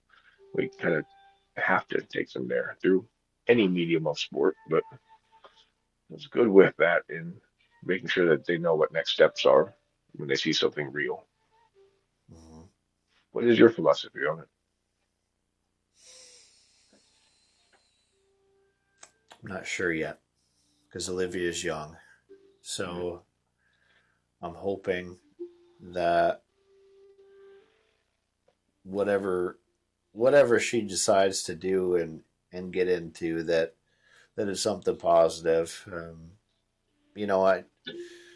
I would like to see her get involved in some kind of grappling, um, but I mean ultimately it'll kind of be her choice. But she's only 2 right now, but right, as she starts to get older, like we're gonna wrestle around. Like, right, I mean, yeah, there's like nothing she could do about it. I'm going to wrestle. I'm gonna wrestle her and roughhouse her a little yeah, bit, and yeah, grab her leg and push her over. I mean, we're gonna do a little bit, and yeah, I do want to show her a little bit of self defense and stuff like that. But we'll just see. I mean, right. I like the dojo. I like the environment. I like the people that are in it, and I see some importance in it. So, but we'll just see. It's like whatever she decides to do. I want her to do it. I want That's her good. to enjoy it and be positive about it. So I don't know yet. So we'll just see. I mean, we're gonna have I'm in the process of finishing the dojo in my front yard, Nice. so I mean Olivia's already out there and we don't even have the mats down, like we got out the ball and we were playing soccer and throwing the ball around, and she was also helping me do some work, handing me pieces of small pieces of wood, Nice. or There you handing go. me the foam Yeah, blocks to get glued onto the plywood for the raised floor system that I'm going to do, that's which awesome. is going to be awesome. I'm super Right, excited about that. Perfect for grappling, right, especially judo. Um, right. but we'll see. Um, the thing that I want to close on is, what does being a martial art instructor mean to you to have that sort of role, and you could take it in a lot of ways, Mhm. whether it's personal or what the public views as you as a martial arts instructor. Just what does it ultimately mean to you when you really think about it deep down to be a martial arts instructor personally? I think a lot of it is similar to being a parent. You want the best for your students. You want them to know, to not have to go through the pain. You want them to be able to have the best of the best. You want them to grow along with you and learn and be educated, and I think so much of this, and now I do it now versus how I did it 20 years ago. Um, a lot of it has changed so much, and there are so many other things that I've found and study that I wish I knew so long ago. And I'm trying to share that, especially as it relates to life, because I find that I have a thing with this, and we can just go relate no matter what kind of an instructor you are. You can go relate it to anybody if you relate it to their life and the things we all experience. And some of the easiest ways for them to understand euphemisms or, you know, any type of analogy. So I heard a wonderful thing once about this, and that it was from a martial arts instructor, actually. It had nothing to do with anything self-defense. He said, oftentimes your parents' external voice will become your internal voice. And I thought that was gold. And I looked into it. There's a good amount of research on that because of our Mm-hmm, brains and adolescence forming. So, especially when raising your kids in martial arts environments and having mm-hmm. that kind of a thing, if you can be the leader, if you can behave in the way yourself that you are emulating for them to do so as well, and have that role model impact of I can't say the do as I say, not as I do. And well, maybe on, some things you can't have a, you know, beer until you're 21, but for the majority of all of these things that we do, we have to be able to behave that way ourselves if we expect them to. And I love that about the mindset because just like a parent, our internal voice has the ability to become their internal voice. And I hope so much that a good one Yeah. that would be helpful and beneficial for them. What is your answer on it? I always love your philosophies on these things.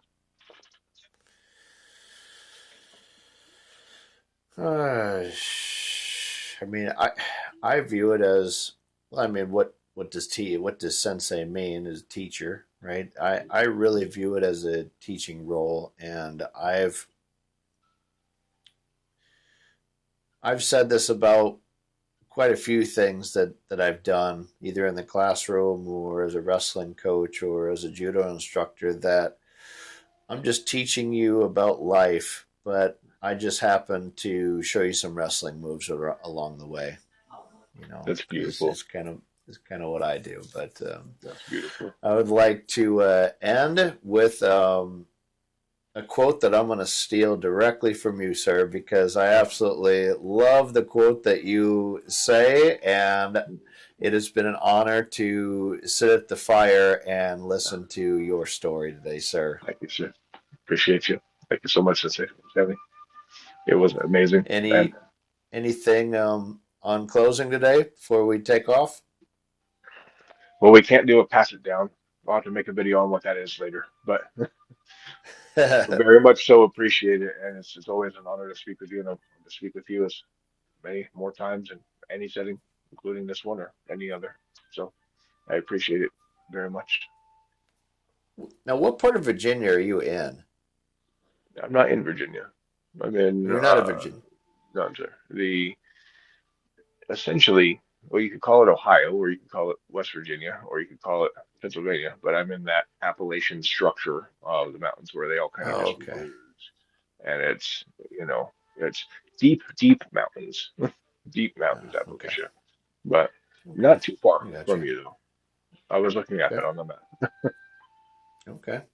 Yeah, Well, I appreciate your time. of course. I just love these talks, and Thank you. Me too. people ask me, you know, what do you think about the podcast, or what's your goal, or why do you do it, or just how did you start, or whatever. I just really like talking to people, listening to people's stories, Right. and being able to just make connections with people. Yeah. And that's Absolutely. kind of why I do this. And Right. that this podcast is small. And if it stays small, like I'm okay with that. Right. I would much rather have a small group of people listen and get something out of it than 10,000 Absolutely. people just listen to part of it and get nothing out of it. So, that Absolutely.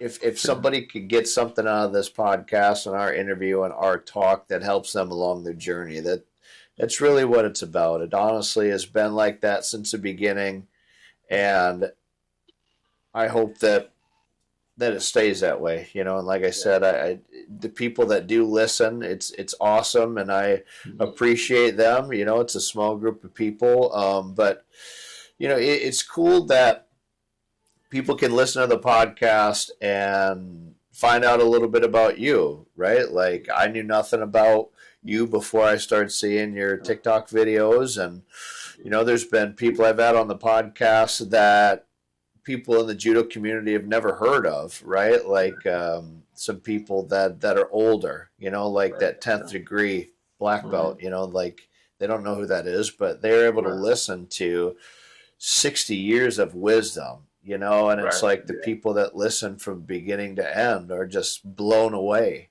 just like I was, like Yeah. listening to him.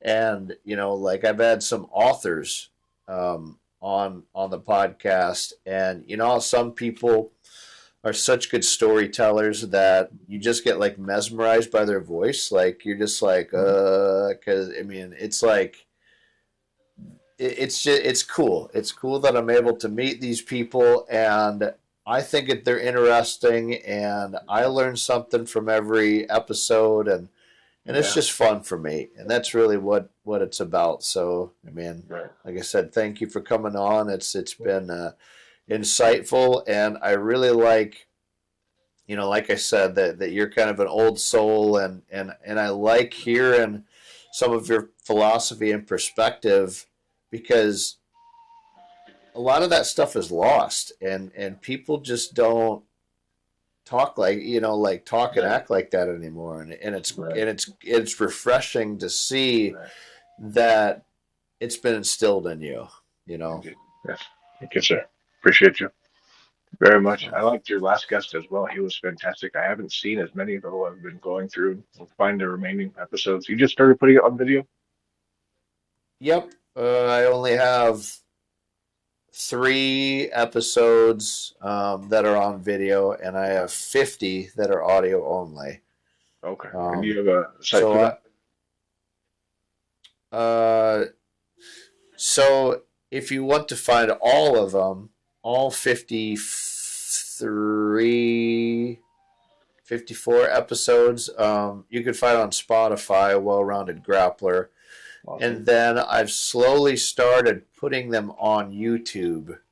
Very The cool. 3 newest ones with video are on there, but I think I'm up to the first, I think, 7 or 8 episodes. I'm not Mhm. trying to put them all out at once. I'm trying to Sure. put like one new one on every week or two, Right. and then, but if you wanted to check out all of them, it's on Spotify, Well Rounded Right. Grappler. So, yeah. Yes, very much so. As you say, I'm also very big Sensei Stanley fan, so I want to go hear everything you've done with these people, and your perspective is always very interesting as well.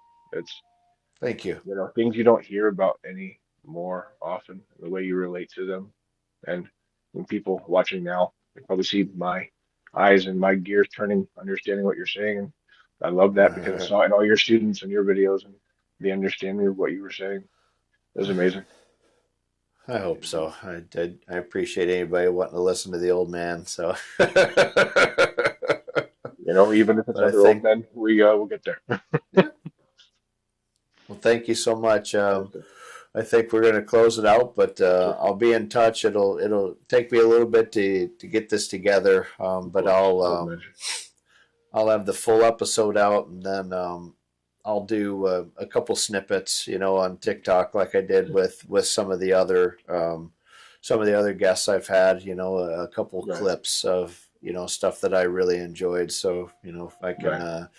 I can also send you raw copies of anything too, if you don't want to download it off of TikTok or whatever. Oh, no. I could send you raw copies of whatever, and then you can use it to however you want. No, absolutely. You put them out. I would love to download them from your TikTok there and share them there as well, repost them. I think the more people that can see that and hear your story and the journey that you're going on with this, it's very interesting, and especially in spreading the message about that with things like judo and grappling.